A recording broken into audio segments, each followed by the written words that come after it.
Sage. And I'm Andrew Smith. And man, oh man, did we hit a hot button or what? We hit a hot button, and it's very exciting when we have people that are on Facebook and on our websites and YouTube that are actually responding to our videos.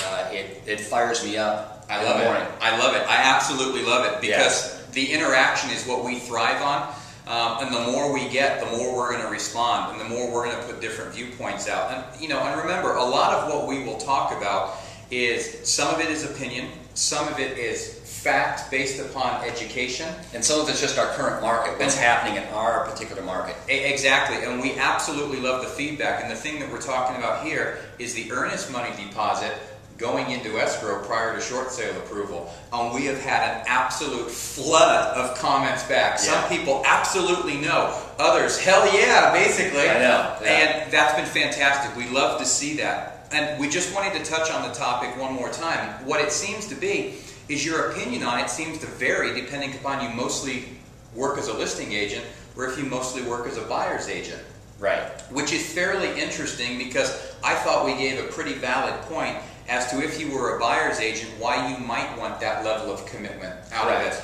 But if we back all of this up just for a second, and we look at some very basic contract principles, a short sale approval to a certain extent is nothing different than a contingency. That's nothing correct. different than an appraisal.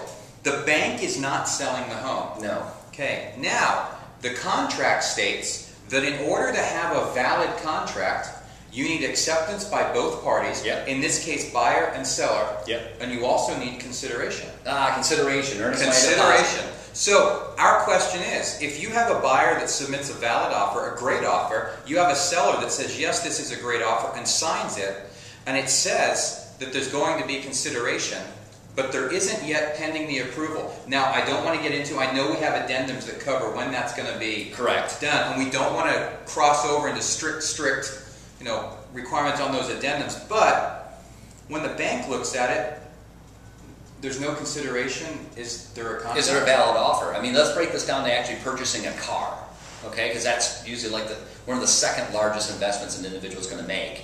And people buy cars quite often. I don't know anyone that walks into a car dealership that says, I want to buy that brand new car, signs the deal, and says, while you're talking to your manager, I'm not going to put any money down on this, or I'm not going to even show you my checkbook. Just go talk to your manager. I just don't see that happening. Right. And I mean, the thing is, some of the comments back, and I understand, were great. One of the comments back that we got, actually from several different people, was, well, technically that earnest money deposit is fully refundable. Yes, it is. So what's the point? And the point's psychological. I mean, to be honest with you, it's a psychological aspect of it. When you have a buyer, and I'm going to talk about this from the buyer's agent aspect for just a minute. Okay. If you are working with a buyer and you're driving them around, you're looking at different houses, I would assume as the buyer's agent, you don't want to be in a situation where you're shotgunning offers. You're writing 5, 6, 7, 8, 9, 10, and whichever one sticks. Kind of going back to the car. I don't see many people walking onto a lot and saying, you know what, I don't care what color I get. I actually don't care what model I get. Just give me a car. Most people get attached to a certain model, a certain color, certain features, things like that. The same is true in a house. Now again, everybody, remember we're simplifying this, but we're just talking about commitment. Quite often, and I understand again, from the buyer's agent perspective, they're going to say, yeah, but what's the point? We're putting money down and now all of a sudden that sale's never going to get approved. Well, it comes back again. From a buyer's agent perspective, you really should be interviewing that listing agent. Exactly. Find out their track record. How many short sales do they get approved? What is their average approval time frame? How many loans are you dealing with? Have they verified the seller's hardship? And we've done a video on that. It's finding all this information out. Yep. So if you've got a buyer that's willing to go, even though that deposit's refundable, here's what we find. The minute the buyer signs their name to a check and hands that over, they've made a huge commitment to their house. They're engaged. They are in the engaged. process. Psychologically, they are committed to that house. Correct. And every buyer, at least in the state of California, is signing a short sale addendum that states they're willing to wait X period of time for an approval on that particular property. So what that means technically by the contract, that if they're writing this offer, which is really just contingent, as you said, on the bank's approval, they are stepping out of the buying process for X amount of days, whether it's 30 days, 45 days, or whatever they filled into that little box. Right? Correct. So as a buyer's agent, when you're working with the buyer, they walk into that particular home and they say, I love this house, I understand it's a short sale, I want to write an offer on it. It's your job as a buyer's agent to contact the listing agent or the seller's agent to say, where are you in the process? Interview that agent like you had said. Listen, my buyer is really interested, we're going to stay engaged in the process and we're going to give you X amount of days to do so. At that point in time, that buyer is pretty much done. For a buyer's agent, what I would encourage them to do is to, if they want, show them more homes in the event that this one doesn't come through. But realistically, you're going to hold that buyer's hand and work diligently with that seller's agent to make sure that they understand the buyer's engaged and that this deal is going to get pushed through. From a listing agent's viewpoint, what happens is that the listing agent gets a ton of offers. They take the strongest and best offer, and usually that's one where the buyers want to put the earnest money deposit into escrow, and they start communicating with that buyer's agent on a weekly basis or more as the file starts getting closer to approval.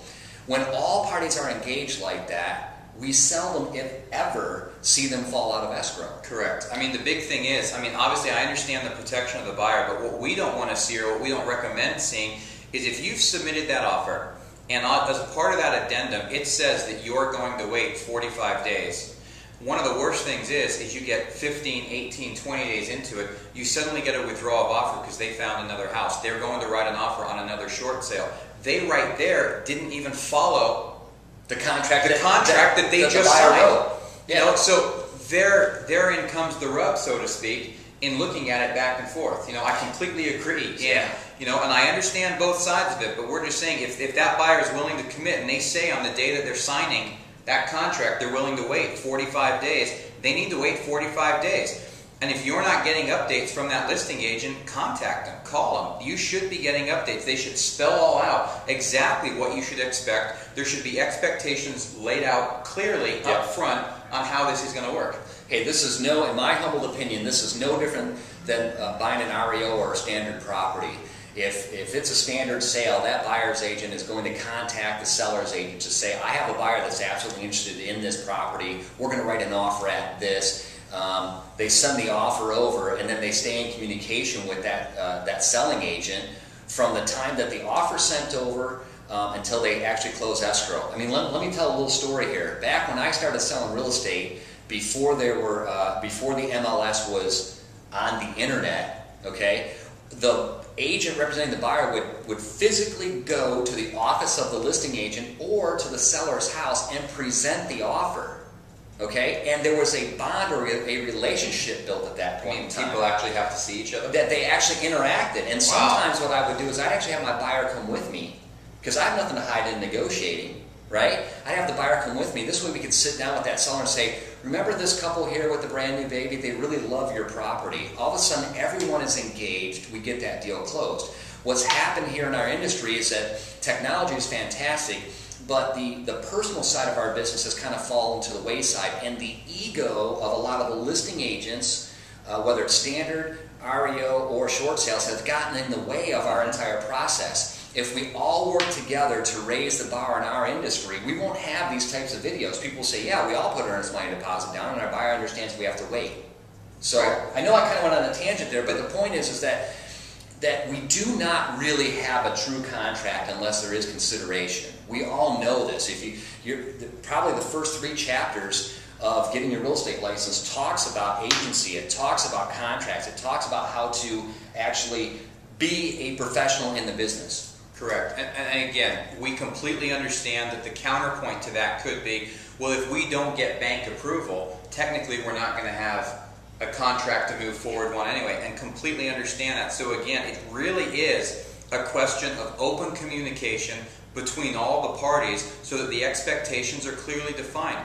It just makes such a difference if everyone's working together towards the same result. If the listing agent's not communicating with the buyer's agent has a valid complaint on that. You know, There should always be information back and forth there. If it's approaching that 45-day window that you've given for approval, then you need to say, hey, you know what? We're approaching that 45-day window. How close are you to approval? Or do you expect to get it in the next 15 days, the next 10 days, whatever it is? They may not know for sure, but they can give you all the information that they have received to date. And at that point in time, you need to have a conversation with the buyer and figure out what's in their best interest. At that point in time, do you want to go out and start looking at some other properties in the event that this does not happen?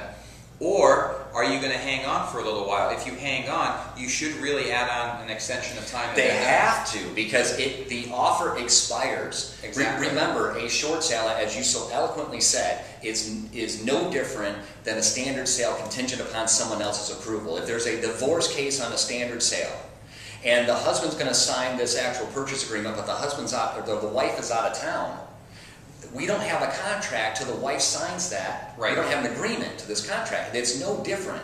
And I'll guarantee you, right now, every buyer's agent out there watching this video, if they're buying if their buyer is purchasing a standard sale, they're throwing money into escrow. Exactly. Yeah. So that's what we're trying to explain to everyone. That listen, there's got to be consideration. It means that there's stake in the game for the buyer.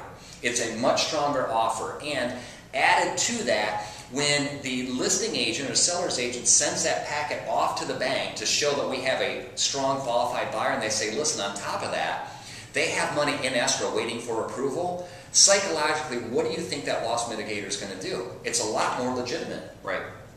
So, right. I mean, it shows there is a valid buyer. It's not a straw buyer to delay something. Yep. It just shows a whole lot more commitment all the way around. But anyway, guys, as always, find us on the web, www.s2neg.com. Yep. We love the feedback. Absolutely. What we're trying to do right here is food for thought. Get people thinking, start thinking this through, and let's get everybody working together. Keep that feedback coming. We love it. yeah, let's just raise the bar of our industry where it should be. We're almost there. We're getting there. We're almost there. So raise the bar, and you know what happens? Everything becomes a lot more calm. It does. When everyone understands the process. And I think people have noticed you've become a lot more calm. I have. I think that, yeah, you have. So I think that's fantastic. Life is good, my friends. Take it easy, everybody.